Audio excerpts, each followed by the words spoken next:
টপিকটা হচ্ছে খুবই গুরুত্বপূর্ণ এবং খুব কমন একটা টপিক, মানে যে সমস্যাটা এখন সবাই কম বেশি আমরা ফেস করছি, যেটা হলো যখন একটা বেবি জন্মগ্রহণ করছে প্রথমের দিকে 100-র মধ্যে 80টা নিউবর্ন বেবিরই এখন এই বিলিরুবিন বেশি হওয়ার একটা প্রবলেম দেখা যাচ্ছে।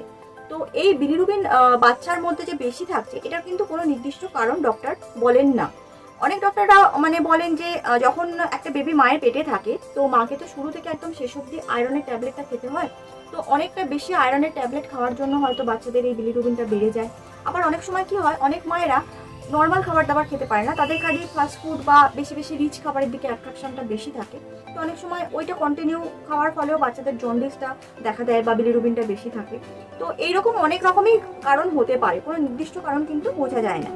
তো আমি এটাই বলবো যে একটা বাচ্চার যখন বিলিরুবিনটা দেখা দেয় তখন যে সবসময় সেটা টেনশন বা ভয়ের কারণ হয়ে যায় বা ক্ষতির কারণ হয়ে যায় সেটা কিন্তু নয়।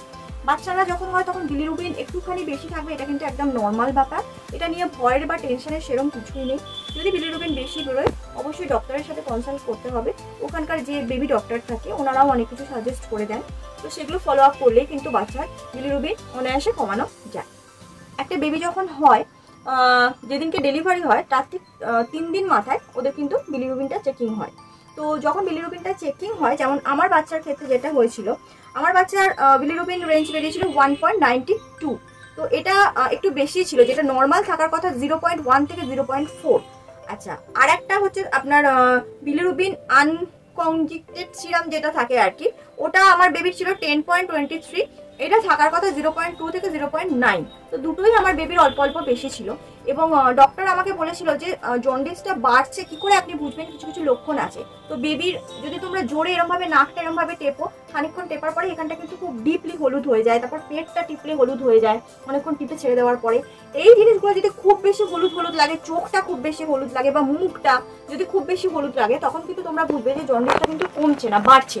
তখনই কোনো বেবি ডক্টরের সাথে তোমাদের কনসাল্ট করতে হবে কি করে কমানো যায়। আর আমি যে ডক্টরকে দেখিয়েছিলাম আমার বেবিকে, তো উনি বলেছিলেন যে ওর পটির কালারটা কিরম আসছে। যদি বেবির পটির কালার খুব ডিপ ইয়েলো থাকে তাহলে ওটা নর্মাল, অনেক সময় সদ্যজাত শিশুরা হালকা ব্রাউন কালারের পটি করে, ওটাও নর্মাল।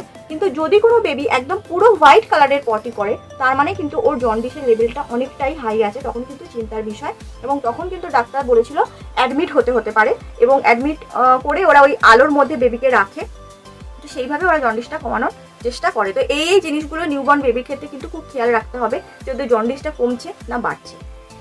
তো আমার বেবির ক্ষেত্রে যেটা হয়েছিল, যখন ওর 3 দিনের মাথায় বিলিরুবিনটা ধরা পড়েছিল তখন নার্সিংহোমেই ওকে ওই আলোর মধ্যে রাখা হয়েছিল, রের মধ্যে। এবং যখন রেতে বাচ্চাদের রাখা হয় তখন কিন্তু ওদের চোখটা পুরো পট্টি দিয়ে বেঁধে দেওয়া হয়, কেন ওই ইউভি যে রেটা ওটা যেন চোখে কোনোভাবেই বাচ্চাদের না যায়, তাহলে কিন্তু চোখের একটা সাংঘাতিক রকম প্রবলেম হয়, এটা তোমরাও খেয়াল রাখবে যখন তোমাদের বেবি হবে। আর হচ্ছে ওরা যেন হাগিসটা পরে থাকে, এটা আমার ডাক্তার বলেই দিয়েছিল। তো ওখানে তো এই ট্রিটমেন্টগুলো করে আমাকে ছুটি দিয়ে দেওয়া হয়েছিল।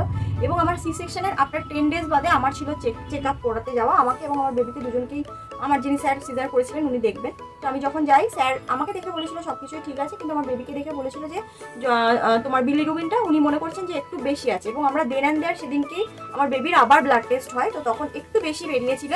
তো উনি বলেছিলেন যে কোনো শিশু স্পেশালিস্টকে এটা রিপোর্টটা দেখিয়ে নিতে। তো আমি বাড়ি আসি এবং আমাদের এখানকার একজন ভালো শিশু স্পেশালিস্টকে আমার মেয়েকে চেক আপ করাই। উনি তখন আমাকে বলেছিল যে এত ভয়ের কিছু নেই, জন্ডিসের একমাত্র মেডিসিনই হচ্ছে মায়ের ব্রেস্ট ফিড, যত বেবি ব্রেস্ট ফিড করবে তত জন্ডিস আস্তে আস্তে মানে বিলিরুবিনটা আস্তে আস্তে কমতে থাকবে।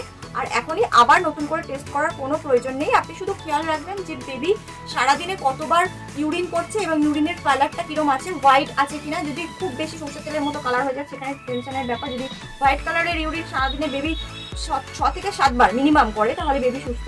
আর যদি বেবির পটির কালার একদম পুরো হোয়াইট না হয় তার মানে বেবি পুরো সুস্থ, ইয়েলো কালারের পটি করতে পারে, ব্রাউন কালারের পটি করতে পারে, কোনো অসুবিধা নেই। তো এই কয়েকটা জিনিস উনি আমাকে খেয়াল রাখতে বলেছিলেন এবং ঈশ্বরের কৃপায় আমি এই কয়েকটা জিনিস খেয়াল রেখেছিলাম, আমার বেবির কোনো সমস্যা হয়নি।